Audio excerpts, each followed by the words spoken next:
Fios is not cable. We're wired differently, which means you can get the fastest internet available with equal upload and download speeds from 50 to 500 megs. So you can upload 200 photos before your favorite song is finished. Click the ad and switch to Fios today to get our best offer ever. This is Cinema Savants. Very bad feeling about it. Your hosts today are Lee Vowell. That neighbor's not safe outside the shop. And Todd Vandenberg. I don't scratch my head unless it itches, and I don't dance unless I hear some music. I will not be intimidated. That's just the way it is. The greatest guys in the world.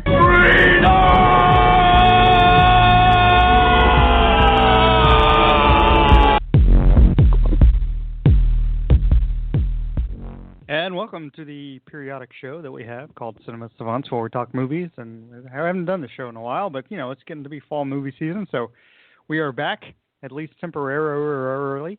And I am Carlito Brigante, and of course I'm joined by Charles Foster Kane on this show. So we'll talk box office, we'll preview fall movies, we'll chat with an amazing guest that I'm happy to have on, Nicholas Lanier, who I gotta admit I grew up with, who makes movies in Hollywood. So definitely looking forward to that. He'll join us in about 20 minutes.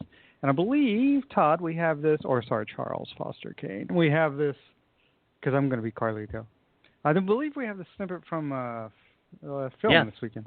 Second down and goal from the 2, no gain. Kristen Michael play fake. Little alley-oop pass to the back corner. It's Baldwin. Touchdown Seahawks, but he might have pushed off. There's a flag in the end zone. Let's see. There's no foul for defensive. No foul. Touchdown Seahawks.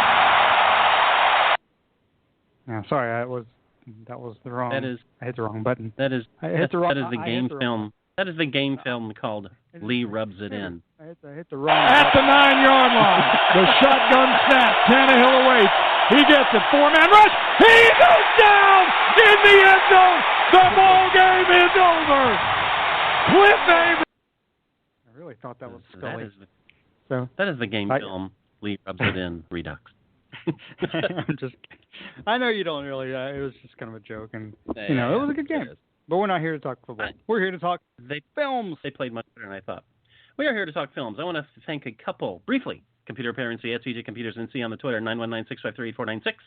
They retweet everything we tweet, which is wonderful.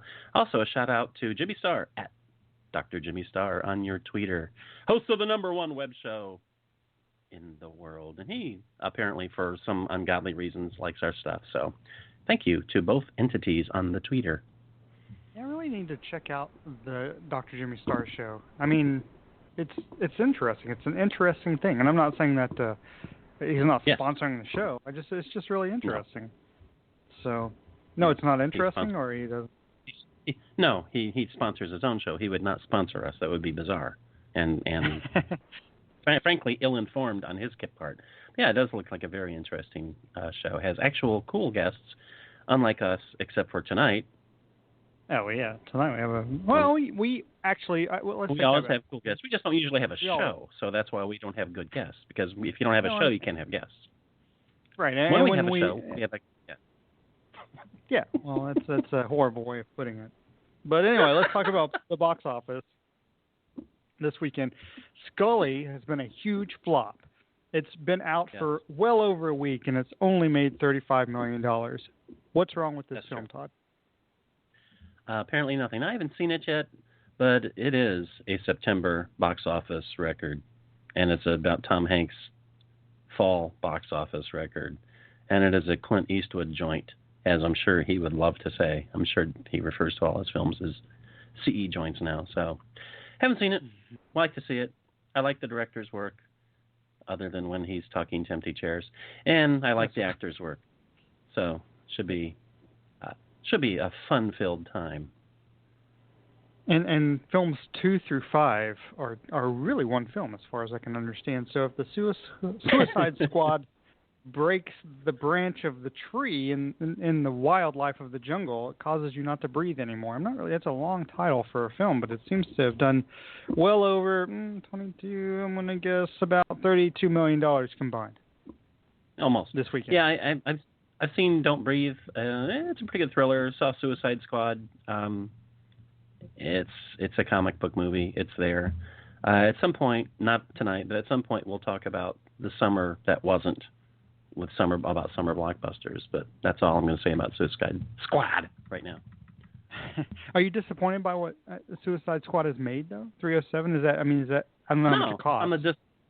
I'm disappointed in that it's made too much, like Christopher Walken or made or too, something, the way you or said made that. too. Well, I'm not disappointed. No, I'm Do you mean not. disappointed as in it's making more than a film of that quality, or it should have made more because it's a comic book blockbuster? I don't really care, frankly, how much it makes or whatever. I mean, it's interesting that, and we'll jump into year-to-date box office figures, that an absolutely tertiary character storyline. I mean, it's got the Joker in it, but basically these aren't even second-tier characters for DC. These are third-tier characters. Considering that it vastly outperformed expectations compared to Batman v Superman, and that I think that's pretty interesting. Well, that said, Batman v Superman made well over $36 million combined. I really don't know the total, but I'm going to assume that is the fact. It was a little over that. So, yeah, I don't know anything about counting, Don't Breathe. Counting production costs, and it may have netted, $36 when you figure in all the costs. You're right. So not $36 million, $36. It may have done that. Okay. Gotcha. Fair enough. So, Don't Breathe and When the Bow Breaks. I don't even know When the Bow Breaks, what that is. A thriller. Morris Chestnut stars, and it's certainly that's a good recommendation right there. And Morris Chestnut, of course, is a fine actor. And well, you know who the Morris Chestnut of our network is? Ted Hicks, right? He is the Morris Chestnut because he is the eye candy, quite true of the network. So. Very true. Very true indeed. To talk, but I've unmuted him. AKA Big Sexy, the real Big Sexy. So Ted, did you want to? Are you just listening? Because I always put you on when you're like, I just want to listen. So are you just listening? Yeah, I was just so shocked and so filled with joy that Cinema Savants, or Savants Cinema, however you want to recognize it, was back. You guys didn't even tell me it was coming back. We knew about 4:30 when I said, "Hey, you want to do a Cinema Savants?" Because I had time. That's pretty much it. Which is true. Yeah, there was no planning at all. But and actually, we'll bring on. We've got 4 people on right now. So Rob Steele, the great Rob Steele, is also on with us. So my God! I know. It's I heard you were doing the show, and I said, "Hey, I got to show up and give you guys a call because it's been 6 or 7 years since I heard from you guys." For really? Right. We have our own little Suicide Squad going right now. It's kind of cool. Here's the thing. Here's the thing. Cinema Savants is being bookended by the Birth of a Nation films. So there you are. We were there for the first, and we'll be there for the second. Hey Ted, Ted and Robert. Go ahead. Are Ted. you guys talking Luke Cage tonight? Or did it even drop yet? That's on the 30th. That's on the 30th. On the 30th. Wow. Okay. I know that one. I'll make up for it. You guys were talking about Scully a minute ago, and I'm like, they made a movie with Scully and left Mulder out of it. What the hell? What? Yeah, I said Scully intentionally, but nobody caught it until Rob. I had to look it up. I'm like, what the hell is he talking about? Oh, that one. No, I caught it. I just ignored it because it's just you. Oh, okay. Well, I made a joke about the 2 through 5 too. I guess I'm falling flat on my face. It's been a long time since I did It's been a long time since I rock and rolled. You know what I'm saying? So, anyway. Wow. No. This is we're talking movies. Dude, hey. I just want to say that I'm going to go into the background, but I will be listening to the remainder of the show. Happy to hear that it's back, and temporarily. I plan to. What do you mean temporarily? Tonight. Don't get me excited like that. Tell Todd that he needs to recruit Rob, and they need to host the show because it would be much better if I was not on it. So anyway, okay, I'll mute you. Wait. I love having that But I power. have more to say. I guess I'll bring Ted back. Ted, I apologize. Wait, This is like so a real is the show show. back? Is the show back or is it not back? It's back when I say, it's 4:30, Todd. My wife's out of town for 2 weeks while she's in Italy, so you want to do a show? Ted, That's pretty you much need how to it works. learn to live in the present. The show is on now. That should be good enough for you, Ted. All right. Hey, just one more thing. I want to let you guys know that the minute I got that Twitter message, my nipples became hard when I heard Cinema. This is a family show, so I'm going to mute Ted at this point. Ted Wow. is the Okay. Morris Chestnut of the network. That's proof I right there. received the comments on the grounds that, oh, damn, what did he say? It's funny because Rob mentions that, but yet our outro tonight will be very interesting that Rob put together. So, Yes, I'll say thank Was you, that Rob. when you guys decided to do the show? When I said I got really bored and threw that together. And went, I have nowhere to put this on any of my shows. I'll send this to them. I'll say When this. you went, hang on a minute, we can do a show. Well, actually, when you sent that email to me, it was literally just a few minutes after I said, "Hey, Todd, do you want to do a show?" It was really weird. Like it was really funny. strange. So Timing. anyway, Rob was hooked into the ether.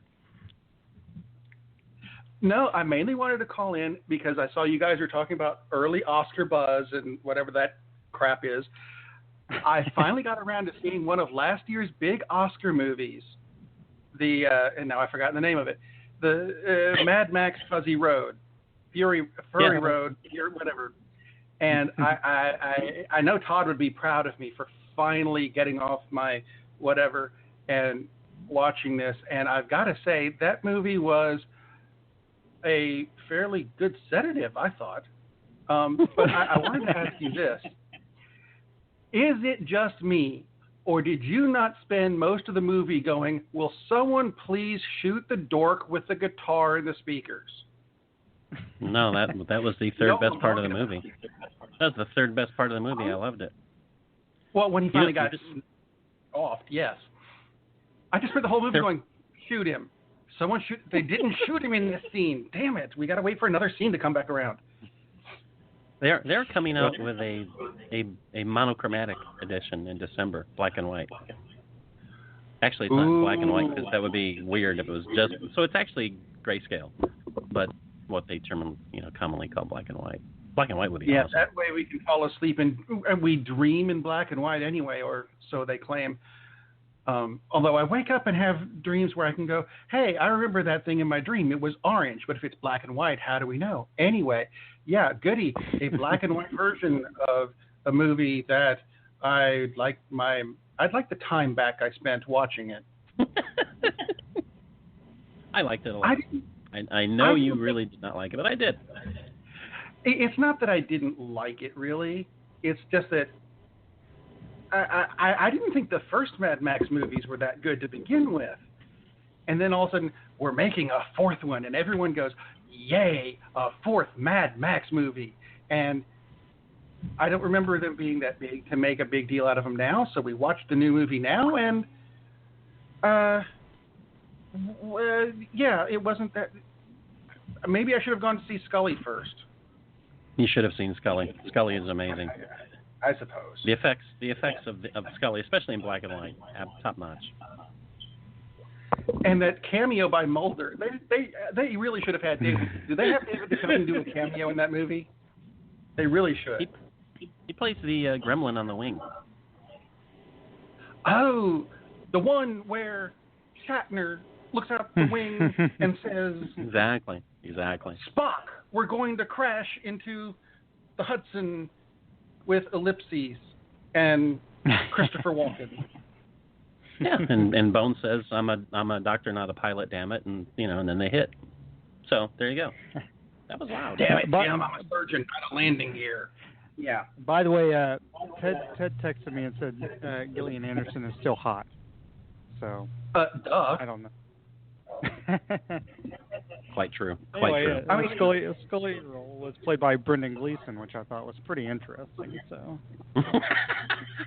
I am not watching the next installation of the X-Files, if that's the truth. Not, well, I will, but it won't be for the same reasons I did the first time around. That's for sure.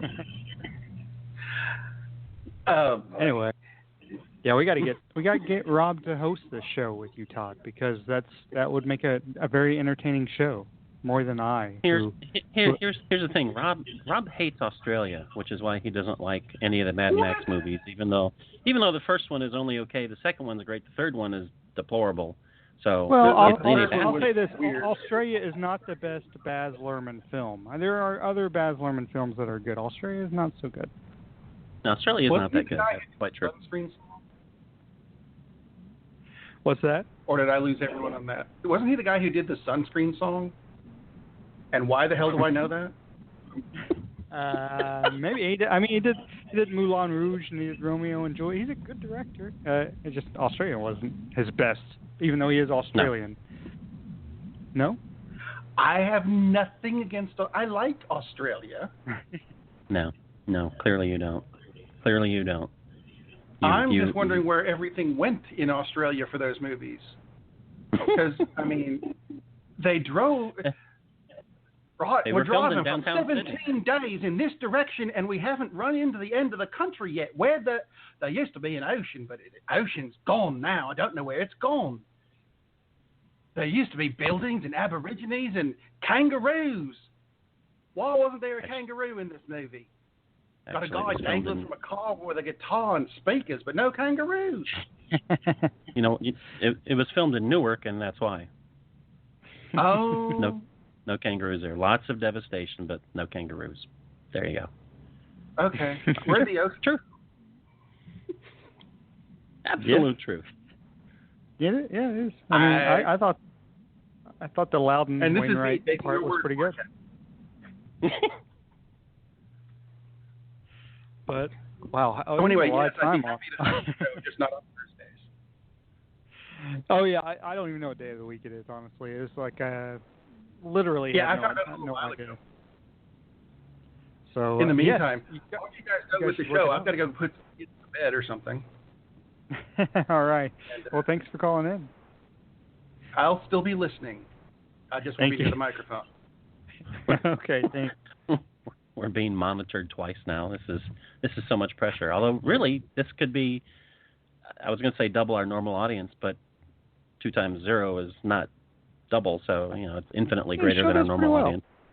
Show normally does pretty well. The funny thing is that 4 of us on the show, except for Ted, have once at least lived in Oak Ridge, Tennessee. So it's really, really strange. Oh, and Ted's been there. Ted's been there, believe me. Ted has been when my wife's gone. Mm-hmm. Mm-hmm. It's just like planes, trains, and automobiles all over again. Except I don't mind the pillows. You know what I'm saying? So it's one of those things. Ted is Ted's crying internally, I'm sure. Yeah, he keeps texting me to stop. No, I'm just kidding. So anyway, before we're joined by Nicholas Lanier in just a minute, year-to-date box office, because we started off the show talking about that. Finding Dory still worldwide $951 million. Captain America $1.1 billion. The Jungle Book also $964 million. And then I misread that. Secret Lives of Pets is $1 billion. Anyway, Zootopia $1 billion. So any of those films made a lot of money that surprised you? No. Disney is killing it. Secret Life of Pets isn't, but I mean that's man alive. Well, still $790 million. Secret Lives of Pets. Secret Life of Pets. The Secret Life of Pets, which to be fair is still going to add to that number, and so will Suicide Squad, which you didn't mention, and Jason Bourne will still add to that.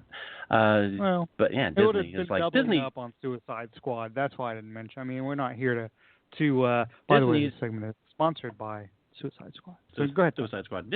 Disney's big movies they're averaging $1 billion. That's worldwide. That is absolutely insane.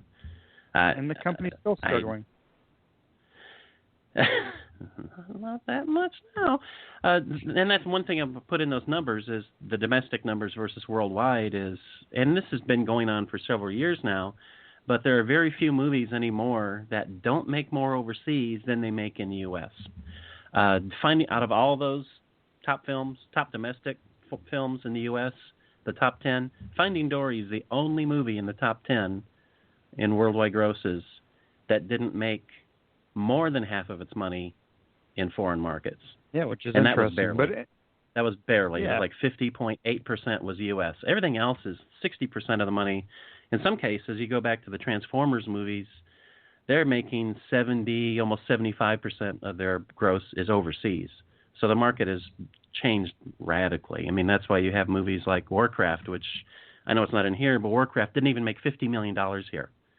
No, it shouldn't have. So, but you know what? Hundreds of millions overseas. We should have people stop listening to people who don't know anything about movies other than viewing them and talk to somebody who actually makes movies. And so we bring on our guest, Nicholas Lanier, actor, casting director, producer, basically does everything to make a film.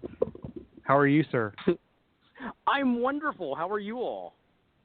Well, we're doing okay. Well, Todd's doing all right, but yeah, the rest of us are doing okay. So I've known you for a long time, so I have to ask this question: when did the dream of being in Hollywood start? I mean, I know you've done a lot of theater, but when did you first start thinking, I want to move to Los Angeles and start making movies? Well, it was a total accident. I started off in theater growing up. I was in New York doing theater, and at some point, you're in New York, and I was auditioning for some films in New York and started getting some decent feedback. So I came out to Los Angeles. It just kind of evolved into this. And it's funny because LA and movie making is one thing, and theater is such a different thing in its own right. And it's but it happened accidentally. So there you go. And once you moved out there, how did you actually get a foot in the door? I was very fortunate. I had agents in New York from the theater that I'd been doing in New York, and they had an office out here. So I just an opportunity came up that was out here, and I asked them. I said, if I went to L.A., could I be with the office in Los Angeles? And they were like, yeah, sure. So I was like, cool. So that's how it happened. It was totally because I got my representation in New York to start with. So. That's Todd absolutely wants to wild. Ask a question, but he doesn't really want to. I managed to mute myself because I was muted, so I wouldn't cough or something, and then it's like, I pushed it twice. Anyway, so happy to have you on, Nicholas. Thank you. It's good to be here. Method acting. You had a terrific scene in The Man Who Wasn't There. There were a couple of unknowns in there with you, Billy Bob Thornton and Scarlett Johansson. Talk about that experience and working with the Coen brothers, if you would. It was an artistic amusement park. I mean, it was a situation where literally I worked one day on that film, but there was so much collaboration, even with me. It was something where the idea to get the best performance, they just let you have that conversation. And the great thing about working with them as well was they create such a fun environment that you can't help but if it's fun making it, then I think you're going to end up with a good product at the end. And just the process, it has to be an enjoyable process. I've just completed working as a producer and a casting director on a film called Elizabeth Blue that is in post-production right now, and it's much more dramatic piece. And it's been very interesting because we really made that process a fun process for everyone, despite the fact it was such a drama. We were such a close-knit group of people working on it. I just feel like if people feel welcome and it feels like home when you're going to work, it doesn't matter if you're making movies or if you're working in a factory, it needs to feel like you're at home when you're at work so that everyone works together and knows that what they're doing is it's a collaborative piece, And I think that's something that I always try to bring to any project that I'm doing. And I got to tell you, I learned it from some of the best ones out there, including the Coen brothers. Because, again, it's something where even in the audition process, the audition room was just a blast to be a part of. It really, really was. I mean, we were just laughing hysterically, and it was like, okay, I hope I get this job, and I did. So, yeah. Hey, Lee, I hope you were taking notes. making sure that everyone has fun and that it's collaborative makes every environment better. So please keep that in mind during the rest of the show. That is the ball. Yeah, that's true. Okay, so you've worked extensively in thrillers and horror films. You cast The Chosen and Trace and a few other movies that we'll get to later on in this discussion. Is there something that draws you to that particular genre? Actually, it was kind of an accidental thing. My partner was working on the Trace is actually his story, and he needed a casting director for it. So that was one of the first casting gigs that I got, and it was a great process. And what I liked about that thing is usually horror is not something I like to watch, but I think it's a lot of fun to make those movies. It's a fun process to kind of watch how people will behave under imaginary circumstances, especially when their lives are being threatened and even lost along the way. It's fun to watch actors pretend under those sorts of circumstances. For the most part, for myself, I prefer comedies myself, but comedies are really hard to make. It's easier to make a drama than it is a comedy because to get people to laugh, it's a lot more work. It really is. You have to be much more subtle because you can scare people all the time. I mean, you cut someone open and they bleed all over the place and whatever, and you've created something that's scary and people will freak out over. I think it's more challenging to get people to laugh and to have a good time in a movie. That's kind of my thought on that. I wish that people made. I'd love an opportunity to make more comedies. I really, really would, because it's just to me, it's a genre that people need more, especially in the world today. I feel like there's so much terrible things on the news anyway. I don't particularly feel like I want to, pay $20 to go sit down and watch someone get cut into little pieces, That's an excellent point, actually. Yeah. So, casting director, Patient 7, you mentioned Elizabeth Blue. How much work goes into that process? How involved also are the directors and producers of films with the casting director? Yeah, they're very involved. Usually what happens, you can pretty much look at it takes about 6 to 8 weeks to cast a film. And from the very beginning, I'm sitting down with the director and the producers, getting an idea of what they want and who they've got in mind for certain roles. And then we start going out to some of the bigger actors to try to get them involved and, putting some offers out there and seeing what we're going to be able to do as far as getting a name for the project.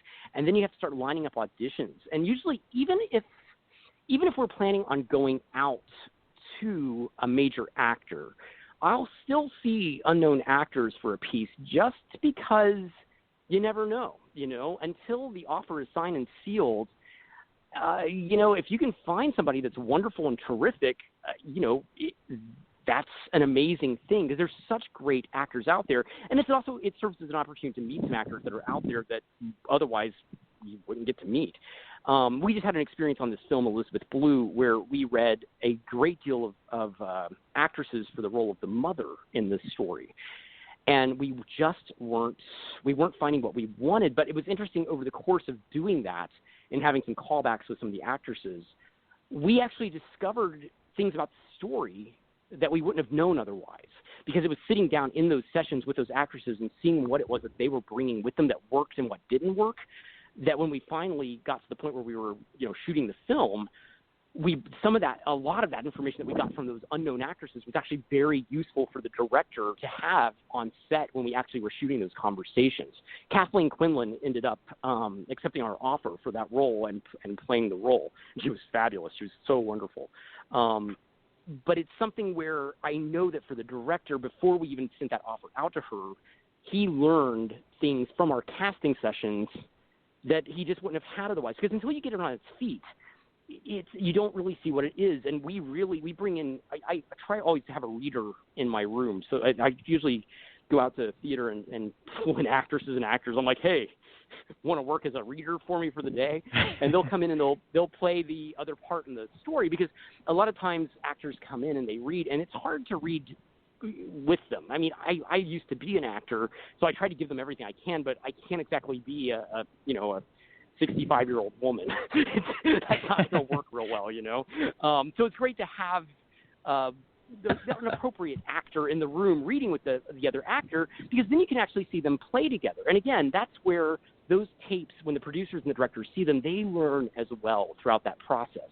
And what's amazing also is that you get these actors that are just incredible in the room. You really do. Sometimes you're just like, how in the world is this person not working all the time? Because they're so amazingly talented. I think it's a great process. I really, really do. I think it's a fun process to get everybody on board with a project that way. Those are my thoughts. What's the difference? Yeah, well, they're great thoughts. So, moving on to a co-producer role, which you have with Elizabeth Blue, what's the difference between producing and casting? Well, producing is a very different world. With Elizabeth Blue, I was a co-producer because they brought me on very early in on the project. And over the course of the casting, we actually discovered that I was doing a lot of other things, and it was offered to me. They said, hey, do you want to be a co-producer? I was like, yes, I'll be glad to. So I actually got to be on set with them, making sure everything was happening correctly, and also in the process of getting all the pre-production set. The thing is that you're a voice. I mean, you're a voice in the room. When I'm talking about collaboration, and I'll use Elizabeth Blue as an example, the producer and the director were very close. Actually, they were involved. And they were so close, I feel like I was kind of another voice in the room that was kind of a wall to bounce things off of. And the other thing amazing about it, the director, Vincent Sabella, he and we went through a lot of the casting process on this movie together.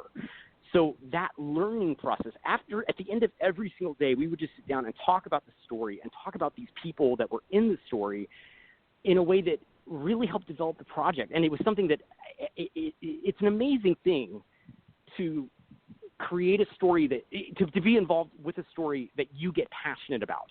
When I first read that script, I was like, wow, this is heavy material. How in the world are we going to do this? And the more we worked through it, the more we got it on its feet, the more actors we saw, the further along we got it, it suddenly started, even before we started filming, we kind of had a live imaginary version of it in our heads, and then you go and you film it, and then a whole other process happens. You've got so much to work with because everybody's imaginations are just stoked, and filmmaking, you've got to have that. You've got to be able to tap into your imagination because life is life, and we're trying to recreate life. It's but without really going for it, I think a lot of films, they kind of live or die on that. So many films are made and copied and pasted together. And I think that what we got with this one was actually a very unique process because we got everybody so involved in it. Even the supporting cast was an incredible group of people. And I just feel like we had a really talented group with this. I really, really do. We have Anna Schaefer is playing Elizabeth. She's a young woman with schizophrenia who's just out of the hospital trying to get her life together. Ryan Vincent played her fiance, and they're in the product. They're about to get married. Kathleen Quinlan plays her mother. Adewale Akinnuyi-Abadeje, he plays her psychiatrist. And it's an amazing cast, an amazing, amazing cast. So hopefully we'll see what all happens with it. So yay! That is a heck of a cast. And it sounds like, obviously, you had a terrific experience with that. Has Elizabeth Blue been your best experience in Hollywood so far, or has something else been even better than that? I would have to say that Elizabeth Blue has been by far and away the best project that I've been a part of. I enjoyed Trace. I think that was a very strong script. I think that the performances in that were very good. I think the end product is a very nice film. And I love it also because my partner wrote and directed it, so I have a certain sort of affection for it. But I do think that it's something where Elizabeth Blue, I think we had an opportunity to spend more time with it. It wasn't – literally, one of the great things about filmmaking is if you are given the time to allow the project to come to life, you'll end up with a better project. A lot of especially like low-budget horror films and things like that they're not given enough time to actually become what they can be. It's a rushed project. It's like, okay, you've got 3 weeks to cast this movie and get 12 people together to do this. Bam, bam, bam. Mm-hmm. At the end of those 3 weeks, you're going to start shooting on the following Wednesday, and here we go. Bam, done. We need the edit done in 4 weeks, and the sound and the color correction done, and they're kind of thrown together because there's not a lot of money. When the budget's not very high, you really you can't have that time. Elizabeth Wu was a great project because we actually had a bit more cash, and we also thus we had more time to create it. And it was such a love child of the director and the producer on it that they really, really allowed that process to happen. So it was a gift. It really was a gift to be able to work on that in the capacity that I did. Yeah. I want to remind our listeners we are speaking with actor, producer, casting director, and also one-time property manager, Nicholas Lanier. Speaking of property manager, that's one of your credits on a film called Hit Parade.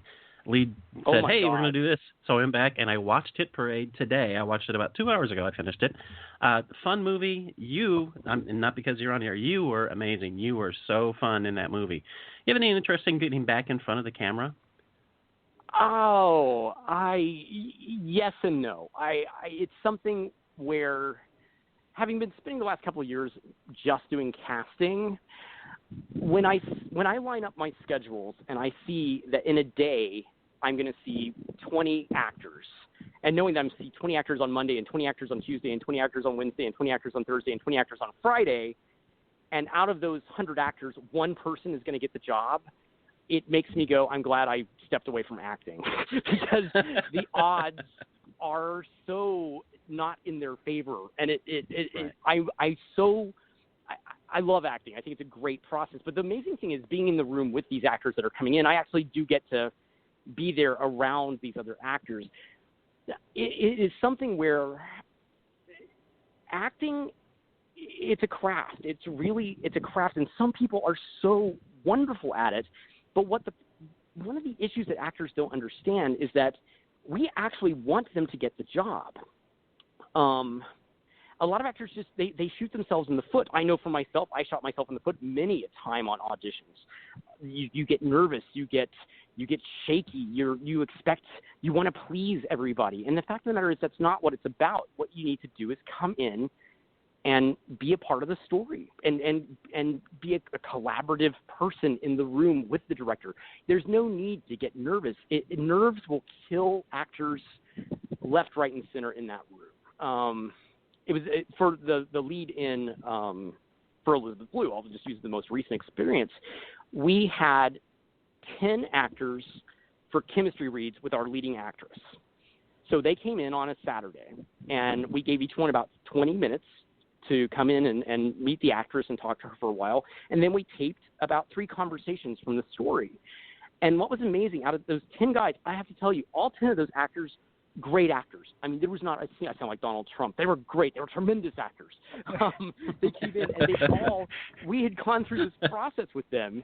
And we literally, out of about 180 actors that we had seen for this role, we narrowed it down to these 10.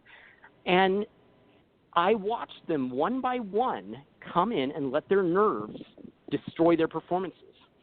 Because here they are with the young lady who's been cast in the leading role, and she even noted to me about one of them. She said, "Oh, he started sweating." It was kind of weird, you know. They were shaking, their hearts were racing, and the actor Ryan Vincent, who got the part, he was just so smooth with the way he came in, and he did the exact same thing that he had done the 2 times that he had been in before. There was no change. He was just there. He listened. He responded to the other actor, and it was just something where I think that actors put too much weight on. They stress themselves out for no good reason. I think that they would do themselves a favor if they would just take a breath, come into the room, and say, "Okay, let's see what happens," you know, and just be there. And actually, it's kind of like the conversation we're having right now. I don't know what I'm necessarily going to say next, but you have to make it. I need to listen to what you all are asking me and just respond and be real in the moment. And that's kind of where actors mess it up. They think that they're supposed to be something, have an idea of what it's supposed to be, and in fact, they just need to be who they are under these pretend situations and have those conversations like they would in real life. It's not that complicated. It's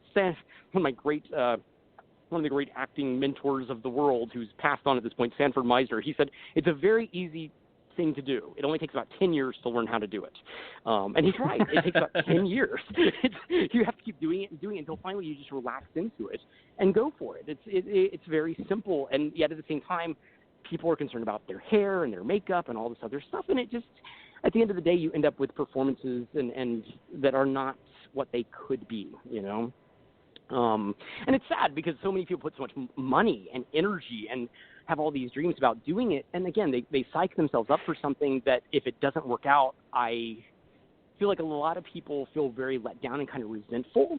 For myself, I've never felt resentful over the fact that I never became a great movie star. It was never really what I wanted to do. My goal was always to be a good actor, and I feel like I achieved some level of averageness in my acting ability, but enough that I was able to actually go in and assist other actors to become even better. That was the one thing that I could say, is that I feel like I'm able to kind of coach actors, give them some information that they might not have thought about to make them see something just slightly different that can kind of make it feel more like reality, add a little bit of a level to something. So, yeah, that's my thought. I'm going to stick with Hit Parade, which I know is probably blowing your mind, but it was a fun movie. What can I say? Three things really stood out for me. Scott Brick, I thought, was terrific as one of the agents.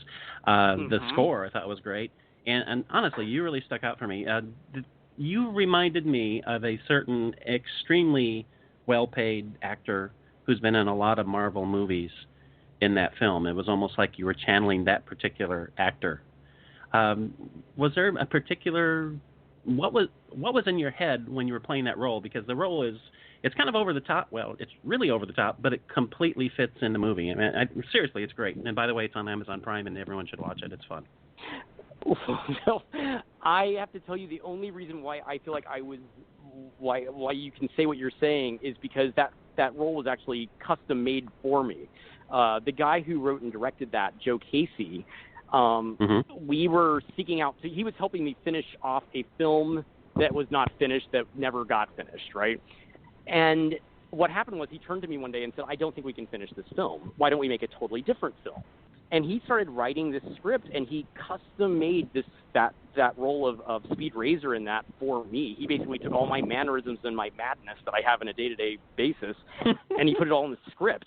So what you're seeing is essentially all I am is I happen to be a hitman in that. That's the only difference. In real life, I don't go around shooting people. So that was kind of that's the only difference. And that's the reason why I felt like it worked for me, was because it literally was tailored to my own mannerisms and my own way of speaking. So that's what you see with that film.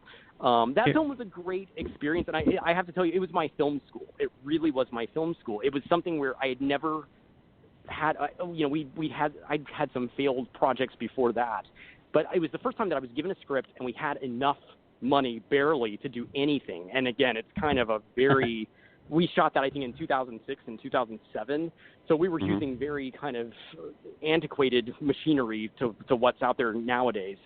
But it was something that we did learn the process. We learned how to take that script apart, how to schedule it, how to cast it, how to figure out how to make it. And I owe a lot of that to Joe Casey and also to Ryan Brookhart, my partner, because he actually helped put up some of the money to make that film. And Joe was I love his writing. I love his writing. He's got an odd sense of the world. Interesting guy for sure. So one of my favorite people in that film is actually Mariah Gretchen. She's wonderful in that. She plays the lesbian agent. Yeah. Census Bureau agent. Right. Yeah. Who won't just admit wonderful. it at first, right. I have put on your producer hat. I've got a title for you. Here's your sequel: Speed Racer, Res Erection. On to you. I love that. But I hate to give it. I don't know. I would love to say what happens at the end, but I can't. I don't know. I feel like that's probably not going to happen. I feel, it would be great, but yeah. I think that kind of ended on the note that it needed to end on. That's my thought with that project. It did. But it's a great character. So I have one final question for you, which is, you talked about putting so much of yourself, or so much of yourself being a part of Hit Parade, and Mark Wahlberg has his entourage. When is there going to be you producing and making an HBO series called The Nikki X Happy Hour with Greg and Nick and Lee, and who plays me? That's what I'm just kidding. I'm just totally kidding. I think you would have to play yourself. I think you definitely have to play yourself. Nobody would watch that. I think we should just do it. Why don't we just absolutely do it? I mean, let's just do it. That's my thought. I mean, what's stopping us? Well, my acting ability for one. That would be one thing. Just be yourself. That's all you have to do. Just be yourself. I don't even know Fine. if I do that very well. So, but it's been great having you on. Will you let people know what's happening next for you and where they can find your stuff? Well, I mean, Elizabeth Blue will be submitting that to festivals, so hopefully that'll be coming out. I know Patient 7, I believe, is just becoming available around Halloween. It should be available to rent on Netflix, and it should also be available on Amazon Prime and any of the digital streaming places. And there's probably a few other things that you can probably find on some digital streaming things somewhere. Remember when we used to have, like, physical media, like VHS tapes and DVDs and Blu-rays and stuff? I think they still make them occasionally, so it's all good. Yeah. And coming up, we've got a few projects in the works, and we'll see which one gets to take off next. So we'll see whatever it all goes. So, yeah, but things are very happy for sure. So yay. Yeah. It's great to be here, believe me. Awesome. Well, thank you for being on, and we'd love to have you on again whenever you can make it, to be honest. So, well, just give me a buzz, and I'll be glad to join.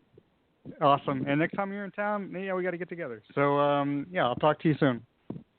All right, Lee. Thank you so much, and we'll talk soon, okay? All righty. Bye. So, what a fun guest. What a fun guest. He was awesome. He was awesome.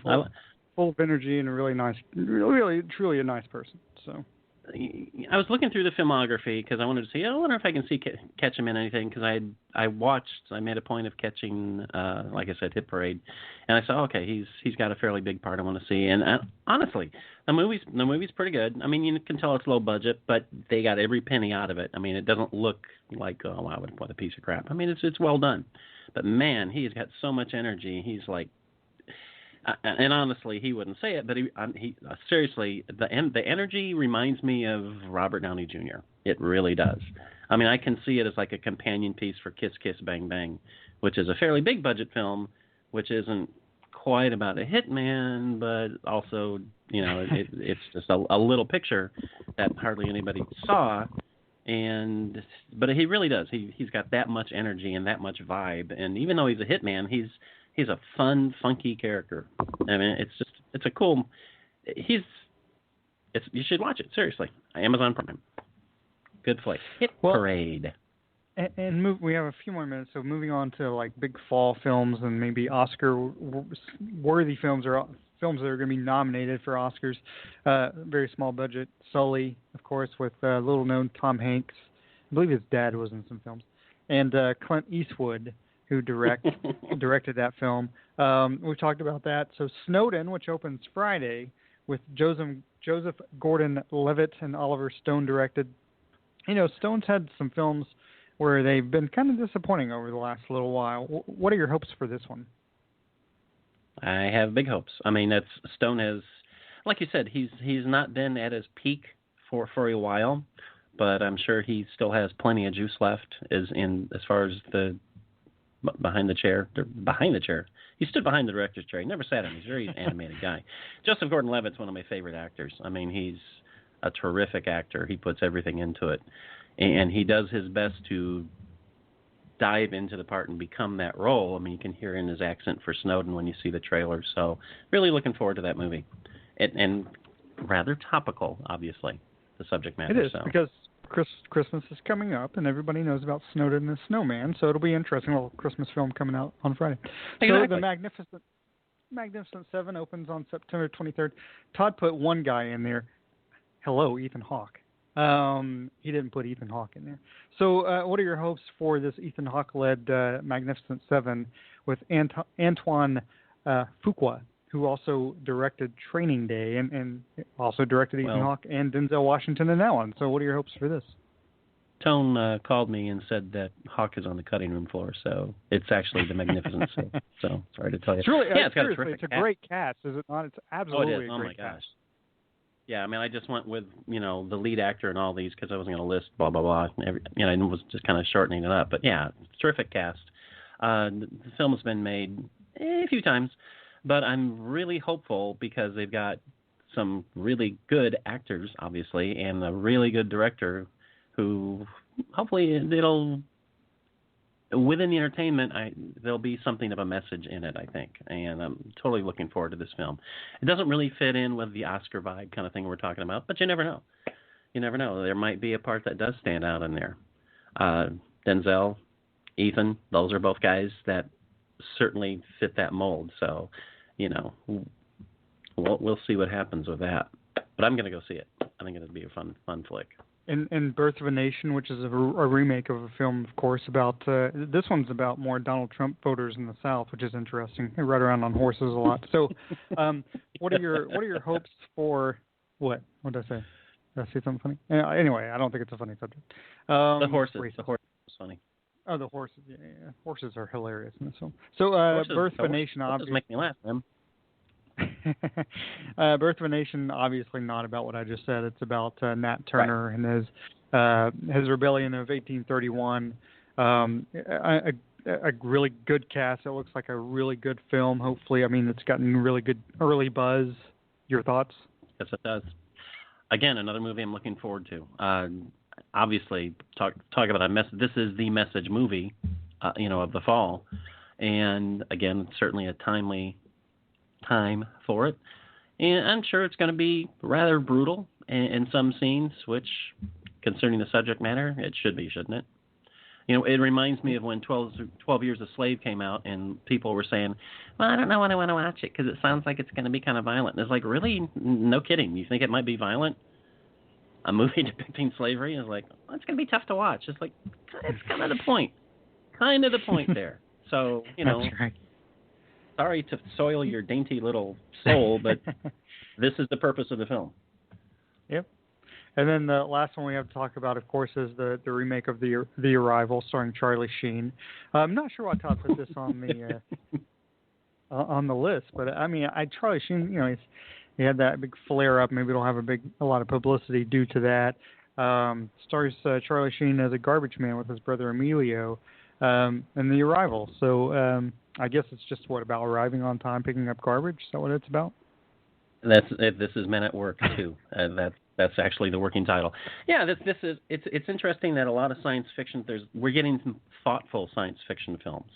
We had Gravity, which actually I didn't think was all that thoughtful, but at least it was a serious film. Yeah, I know what you liked about Gravity. You liked Sandra Bullock in those little black shorts. Yeah, actually, that's one of the things I didn't like about it because it was stupid. The Martian. She still looked good. She did look good. And that's one of the things I liked about that. Matt Damon in that suit. Wow. Yeah, exactly. That suit. He wasn't running around in hot pants because he's a guy. The Martian, another film that got a lot of Oscar buzz. The Arrival is already getting a lot of Oscar buzz early on for the film itself and for Amy Adams. So, interesting. I mean, Denis Villeneuve, directed Prisoners and Sicario, a couple hard-hitting films. So here's a science fiction film. And again, it's a message movie, which hopefully is entertaining so that the medicine goes down nicely. Yeah. Yeah, Denis Villeneuve, who directed The Rock and Serpico. I didn't know. It's interesting. So, and also stars Chow Yun-Fat. So, any final thoughts? What's the most... I don't know why you keep laughing. Is it something... So, what's the most recent film you've seen? Oh, I'm laughing because the Scully joke just hit me. Wow, now we're into the show. No, so The Little Prince. I've watched The Little Prince. Good. And I can see. Well, I can see. It's. I'm such a purist for the book because it's my favorite book ever. Right. And I still kind of the movie had a lot of melancholy to it. Like the book does. Mm-hmm. But I felt like it leaned so far away from the book, and I saw what they tried to do. They tried to flesh it out and make it kind of modern. I don't think they needed to do that because I think the story's good enough.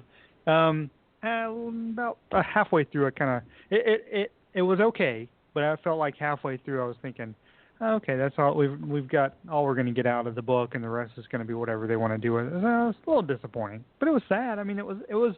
If I didn't know anything about the book, I think I would have liked the film. I didn't think it was great, but I would have liked the film. So, it is what it is. So you would have liked. And I'm not. This may sound like it's criticism, and it's not at all.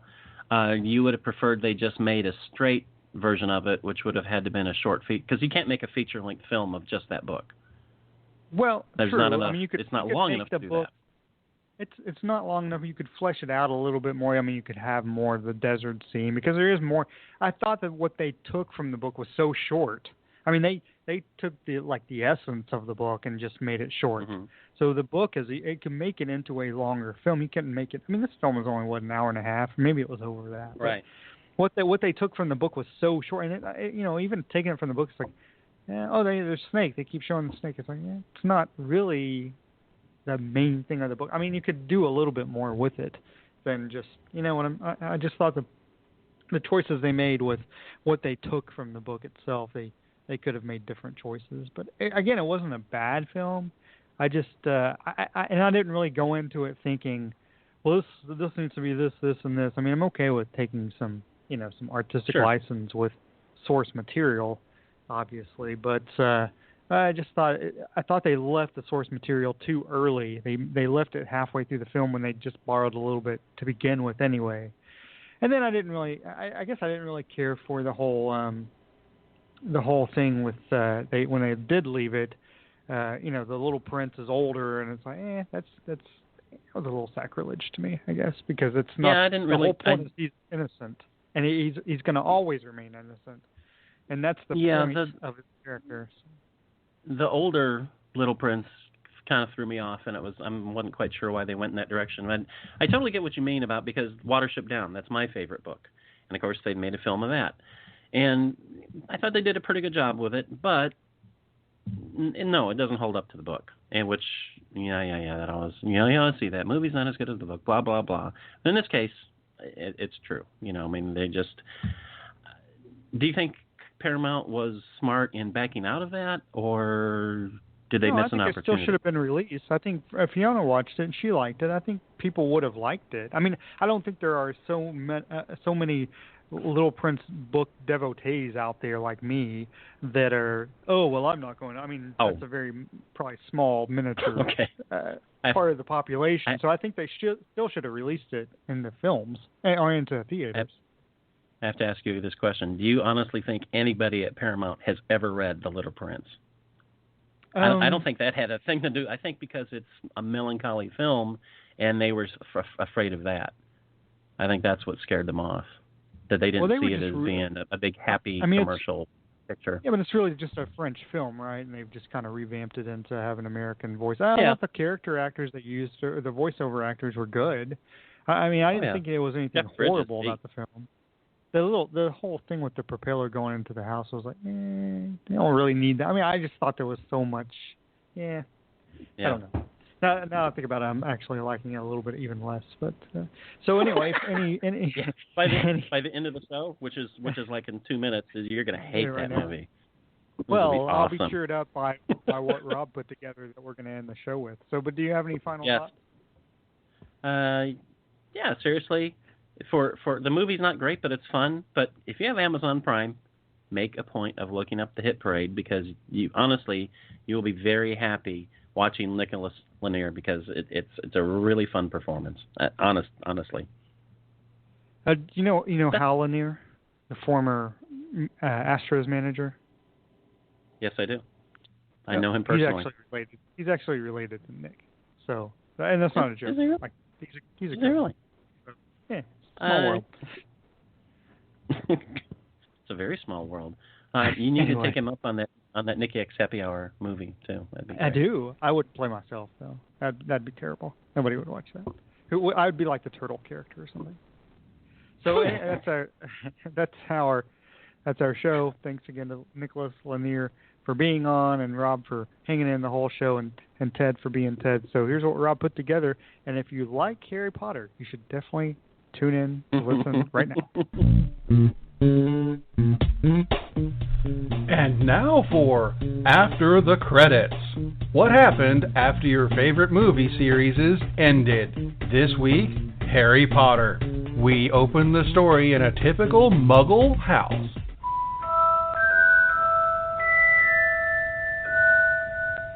Dad, I found the woman I'm gonna marry. Oh, the spectacular son. What's her name? Dad, her name is Luna Lovegood. Oh, son, what did I tell you about hanging out with those strippers? No, Dad, she's a wizard. I don't care how good she sucks. No, Dad, she went to Hogwarts. She's got what? Tune in next time when I do a movie that doesn't tear the crap out of my throat.